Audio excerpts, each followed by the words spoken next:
Episode का आगाज एक फ्लैशबैक से होता है जहां जेसी और जीन सेंटा फे के जॉर्जिया ओकीफ म्यूजियम जा रहे होते हैं। दोनों एक पेंटिंग माय लास्ट डोर के सामने रुकते हैं। जेसी को वो पेंटिंग समझ नहीं आती, उसके लिए ये बस एक दरवाज़ा है जो बार बार पेंट किया गया है। वो हैरान होता है कि कोई आर्टिस्ट इतनी बार एक ही चीज़ क्यों बनाए। जेन मुस्कुराकर कहती है कि शायद ओकीफ हर बार वो सेम दरवाज़ा पेंट करके उस एक खूबसूरत फीलिंग को लंबे वक्त तक महसूस करना चाहती थी। जैसी चुप हो जाता है और जेन अपनी सिगरेट बुझाती है, एशट्रे में उसके पिंक लिपस्टिक को निशान छूट जाता है। सीन शिफ्ट होता है। हॉस्पिटल में हैंक एक मैकेनिकल लिफ्टर से थेरेपी कर रहा होता है। उसकी ताकत अभी वापस नहीं आई, हर स्टेप लेने पर दर्द से करहा उठता है और गुस्से में सेशन बीच में छोड़ देता है।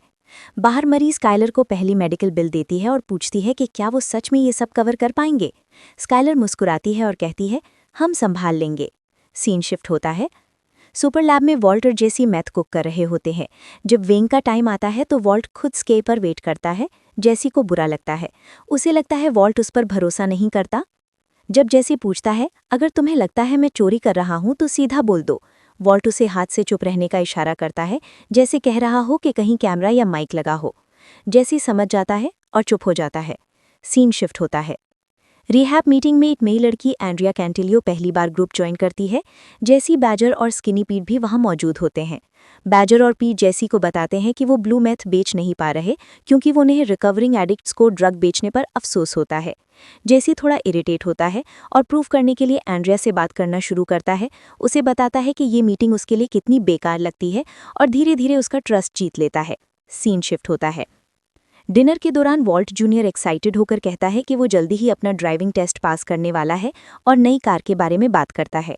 उसके बाद वॉल्ट स्काइलर को एक चेक देता है जो हैंक के मेडिकल बिल के लिए होता है।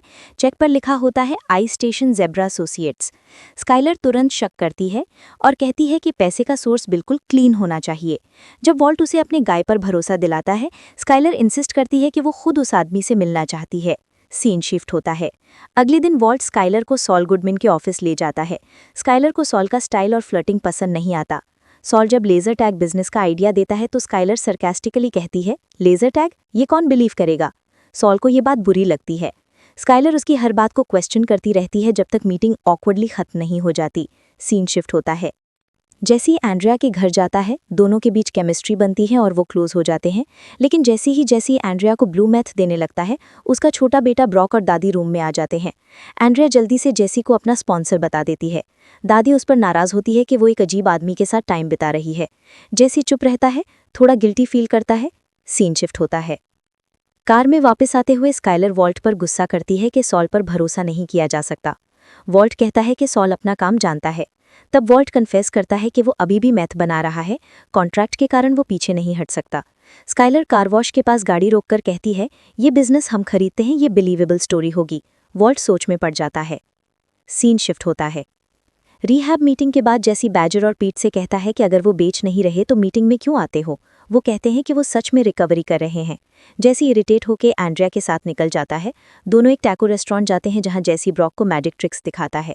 वहां बात बात में एंड्रिया बताती है कि उसका एक छोटा भाई टॉमस है जिसके बारे में वो बात नहीं करती। जैसी क्यूरियस होता है। सीन शिफ्ट होता है। दूसरी तरफ वॉल्ट और सॉल कार वॉश के बाहर बैठे होते हैं। वॉल्ट समझाता है कि ये बिजनेस मनी लॉन्ड्रिंग के लिए बेटर रहेगा।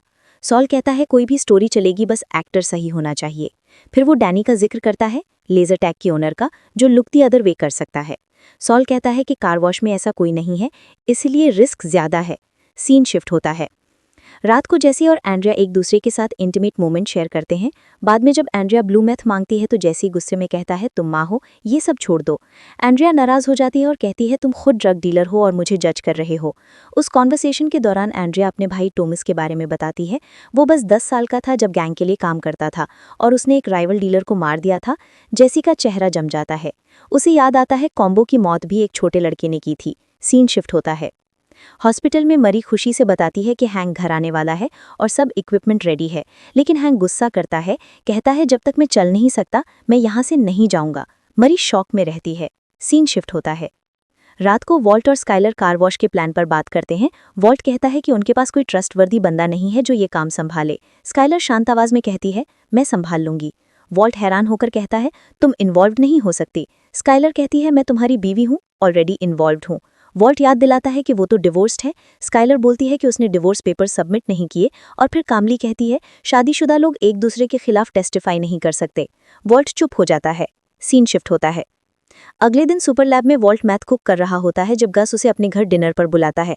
वॉल्ट थोड़ा नर्वस है लेकिन जाता है। गस खुद चिलियन फिश स्ट्यू बना रहा होता है और वॉल्ट को गार्लिक चॉप करने के लिए नाइफ देता है। वॉल्ट अनईजी फील करता है लेकिन कंप्लाई करता है। डिनर के दौरान गस एक काम लेकिन पावरफुल टोन में कहता है लोग गरीब रहना जानते हैं, अमीर रहना सीखना पड़ता है। फिर एडवाइस देता है कभी एक ही गलती 2 बार मत करना। सीन शिफ्ट होता है।